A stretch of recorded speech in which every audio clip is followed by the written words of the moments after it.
Živjo, pozdravljeni na Skincare Slow kanalu.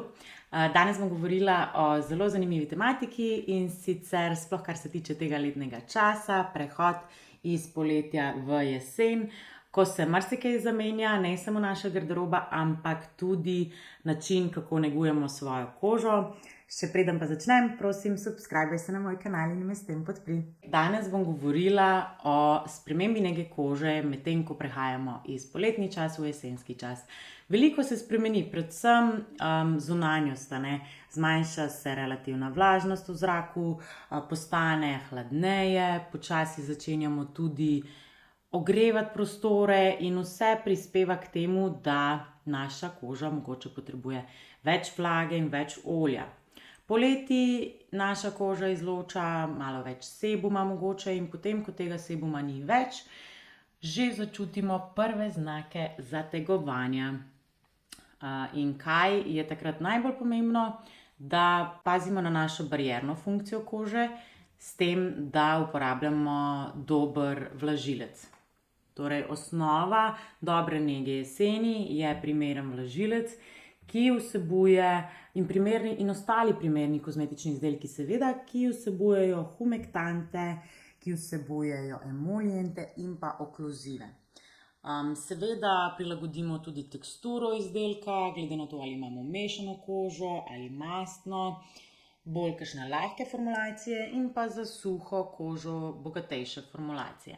Torej, kaj so tisti humektanti, katere gledamo v kozmetičnem izdelku, da so prisotni? To so beta-glukan, hialuronska kislina, urea, potem imamo kakšen natrijev PCA, seveda glicerin, na katerega ne smem pozabiti, pentanol, ki hkrati še pomerja. To so predvsem take učinkovine, ki nase vežejo vlago, tako kot spužvica. Potem imamo emolijente.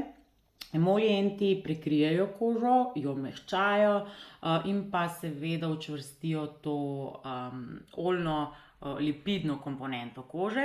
To so skvalan, maščobne kisline, ceramidi, različna rastlinska olja.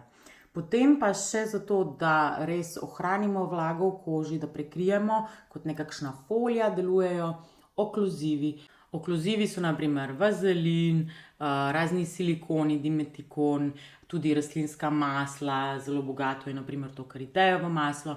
Tako da pazimo, da so pač v teh vlažilcih prisotne vse komponente in potem glede na teksturo so tudi različno prerazporejene. Včasih nekateri poleti sploh ne uporabljajo vlažilcev, ker to ni potrebno, je mogoče dovolj vlažilna že sama krema za zaščito pred soncem. Sedaj pa je tudi pri mastni koži velikokrat potrebno, da se doda tudi vlažilec, mogoče samo lahke gel teksture. Zdaj, kaj se še spremeni? Jeseni velikokrat začnemo z uvajanjem kakšnih novih aktivnih učinkovin. Predvsem so to retinoidi in pa kisline.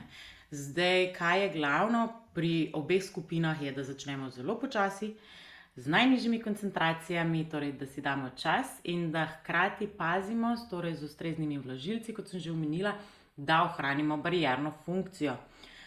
Zdaj, velikokrat se mi tudi tudi moje stranke nasmehnejo, pa kaj tako počasi, se kaj pa bo.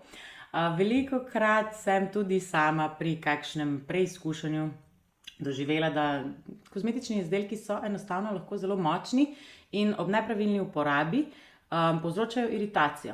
In najhujše, kar se lahko zgodi, je luščenje, rdečica, srbenje, res grozno stanje. Ponavadi pri meni, ko začutim, da sem mogoče preveč forsirala kozmetični izdelek, je, da že na otip čutim, da je koža nekako, kot da je tanjša, kot da bolj občutim svoje prste na njej. In točno vem, da takrat moram kozmetični izdelek odložiti, nadaljevati zgolj z osnovno barierno nego za kožo. Torej začnemo počasi, naprimer pri retinoidih, to so retinol, retinal, zdaj retinoin se dobi sam na recept, Adepalen naprimer tudi sam na recept. Začnemo res počasi, mogoče 2-krat na teden zvečer, najbolje na suho kožo, ker se spet vlažna koža bolj vpije in ziritira.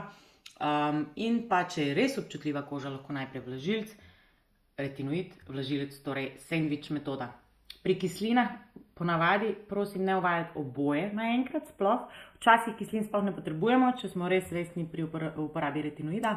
Ampak če uporabljamo kisline, naprimer za neko eksfoliacijo, 1 do 2-krat tedensko, počasi z nizkimi koncentracijami. Če pa se zgodi neka huda iritacija, pa je vedno tukaj Cicaplast, La Roche-Posay ali pa Cicafalt od Aven. Različne, v bistvu je že veliko teh bariernih kremic na voljo, da v bistvu si date gor, pa mogoče tudi zvečer kot masko, pač bolj na debelo, da rešite situacijo. Ampak mi ne želimo, da sploh pride do te situacije, tako da pazljivo in počasi. SPF se ne ukinja, zato ker je konec poletja. Mogoče vas ne bo opeklo zaradi UVB žarkov, ampak UVA žarki v ozadju še vedno vztrajajo, tako da vplivajo na staranje, na pigmentacijo in, kar si ne želimo, tudi na nastanek kožnega raka. Tako da vseeno nadaljujemo zaščito, zdaj je lahko tukaj SPF 30+, ampak jaz sploh več ne vidim izdelkov, ki bi imeli SPF samo 30, zato ker so pač toliko že dobri izdelki za SPF 50+, in jaz priporočam kar, da nadaljujemo s tako visoko zaščito, ker itak ne nanašamo dovoljšne količine, da bi to bil res dolgotrajen, močen 50+ zaščita. Tako da s tem nadaljujemo. Še posebej, ker sem že prej omenila, če uvajamo neke aktivne sestavine, koža lahko še toliko bolj občutljiva, sonce dodatno ziritira, potencira mogoče kakšne vnetje in pa iritacije. Seveda pa lahko prilagodimo izdelek, ne? Lahko uporabljamo zdaj mogoče malo bolj bogato SPF kremo, če naša koža to potrebuje. Zdaj neki dodatni nasveti bi še bili, da kože ne čistimo z kakšnimi agresivnimi kozmetičnimi izdelki, ki so mogoče poleti še prav prišli, ker so odstranili ta sebum, zdaj pa tega ni, torej čistimo z zelo nežnimi čistili. Lahko v rutino dodamo razne antioksidanti, ki pomagajo pri zaščiti pred prostimi radikali, pomagajo pri zaščiti proti soncu. Seveda tudi pazimo na našo prehrano, na dnevni vnos zadostne količine tekočine in pa mogoče prehrano tudi pazimo, da pač vnašamo dovoljšno količino omega-3. Tako da to bi bilo to za jesensko nego kože. Jaz vas zelo lepo vabim, da obiščete mojo spletno stran www.skincareslo.com, kjer boste videli, da pri meni že aktivno potekajo analize kože, kjer se individualno pogovorimo o vseh kozmetičnih izdelkih, ki jih že uporabljate.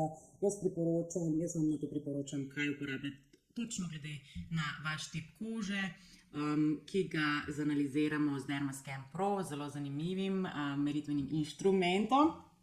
In potem priporočam seveda izdelke, ki so pri meni na voljo ali na voljo na prostem trgu, da potem res prilagodite svojo nego kože tako, kot je potrebno.